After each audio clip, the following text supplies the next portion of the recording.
Hey there, Spencer here. We're on another photo adventure today. It's the new year, it's 2018. I'm a little bit behind. It's about the end of January, so better late than never. So everybody's got these New Year's resolutions that they want to try and get, usually within the first month. That's about what they last. So I have one, and I decided it was time to tackle my nemesis.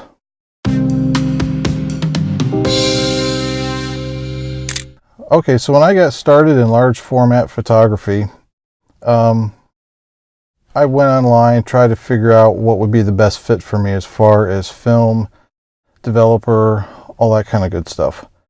And I came up with the best starting package that I could. So I started with Ilford's Delta 100 and the Ilford 3. And it worked out well for me, and I kind of got started. I'm on the side of the road, so if you keep seeing me look around, I'm just making sure we don't get ran over. But basically, yeah, so I started out with those two products simply because I wanted to make big prints, and I wanted very little grain as possible to make these really, really large prints.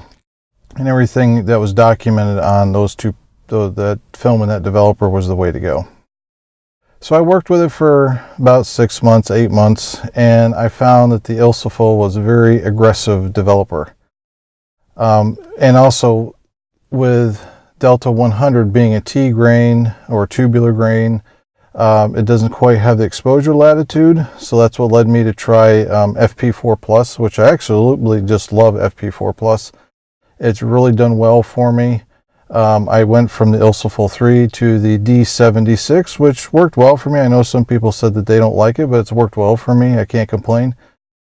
And then somebody put me onto the Pyrocat HD, and that has worked very well too. And plus, it's been helping with my highlights down here, especially being in Florida where it's sunny most of the time. Right now, it's kind of, it's a little overcast. I was hoping for some more contrast because I figured today what I would try is Delta 100 with Pyrocat HD.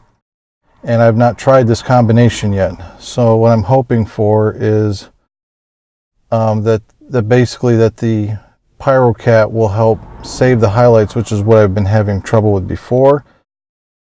I like a lot of detail in the shadows, so if I were to meter that for zone 5 in the deep shadows, that would a lot of times put the highlights in a high contrast situation to zone 11, 12, somewhere in there, depending upon what the contrast range is. Could even be further than that.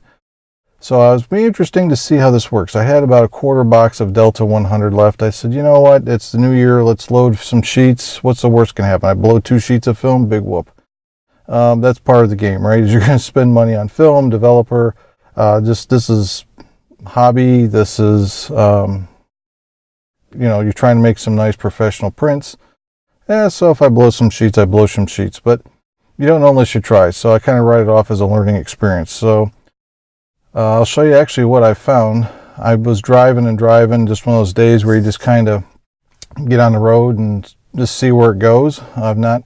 I've been in this area. I'm actually, you might as well say, north and east of Sarasota, which is about a good hour north from where I live, to where Mike River State Park is. And I found this, it seems like an old horse or farming road. And I was driving along looking for something, interesting to shoot. And what I came across is something that reminded me of my childhood. And it's something that's been on my list to shoot.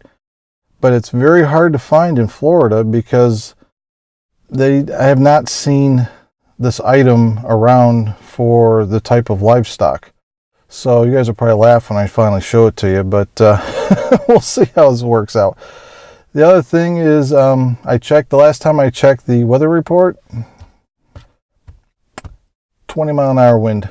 So I know the minute I open up that 8x10, it's going to be like a sail. And so I know, as much as I've complained about how heavy the Reese tripod is and how big and bulky it is, but I'll tell you what, today I'll be glad I got a 25-pound tripod. So I'm hoping that will stabilize the camera enough to at least give me some detail. Again, if it doesn't work out, I'm just more interested in the experiment of the Pyrocat with the Delta 100, and we'll see what that does. So I'm not sure how this audio is going to work. We're going to try it when I get outside. So basically what I'm going to do is I'm going to shoot 100 ISO, that's the box speed of the Delta, and I'll meter for the shadow side of the object. And yeah, then I'm going to process it with a divided Pyrocat. So it's 1:20 dilution. So that means I do A by itself, and then I'll do part B by itself. And then, you know, of course, then we'll stop it and fix it and wash it. So we'll see what happens. So yeah, I hope this works out. Could be nice to have another piece of film in the old arsenal if I can get it to cooperate for me. I know a lot of people have shot Delta and they absolutely love it and they don't have any problems with it. I think it's just because I was new to all of this. And, you know, I just didn't have any real direction on which way to go. So that's where FP4 has a little bit wider exposure latitude. So it can, you know, give you, so if you're off a little bit with the developing or the exposing, you can kind of save the sheet anyway. So anyway, so yeah, so let's get everything set up and let's see what we get.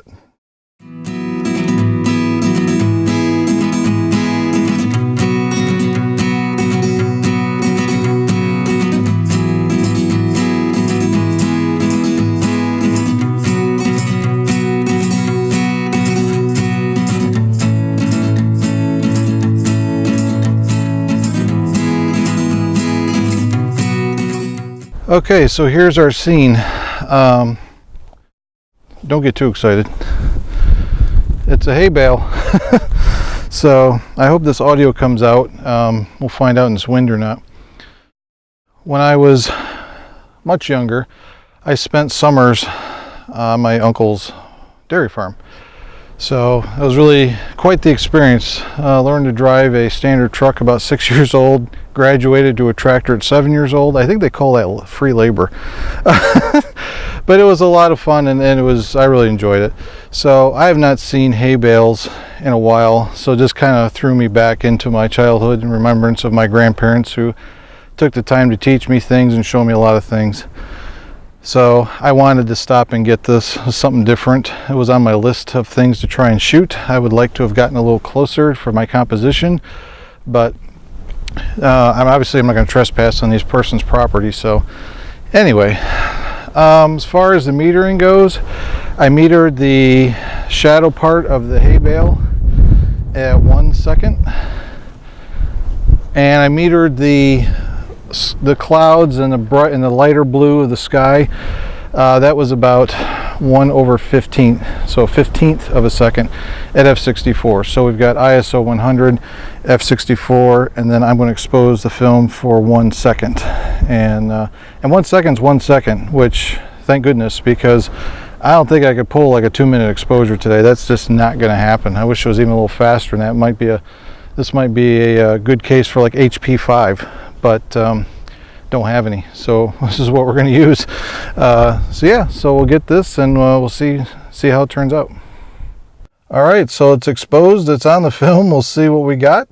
I hope it comes out, because I would really like to get this print. The thing I'm really worried about is the focus, because as you guys saw, the dark cloth was pretty well full out. It was no draping over the back of the camera. So it'll be interesting to see what the Pyrocat does too. But again, I hope it does come out. It's like with any picture. I'm sure anybody who shoots film, you know, you take the picture and you hope it's going to come out at the end after all of your efforts. So, but anyway, yeah. So as always, I appreciate you guys watching, spending your time with me, going on these adventures. If there's anything you would like to see me do that I can try and get to in Florida, feel free to comment down below. And if you like the content, I hope you like and possibly subscribe. I always and I read each and every comment, by the way, and I will respond to each and every person. So that's what makes this so great, is we can have a conversation no matter where you are in the world. And I can, you know, you can see what I can do, and hopefully I can see some of your guys' work sometime. All right, so thanks again for watching, and we'll catch you next time.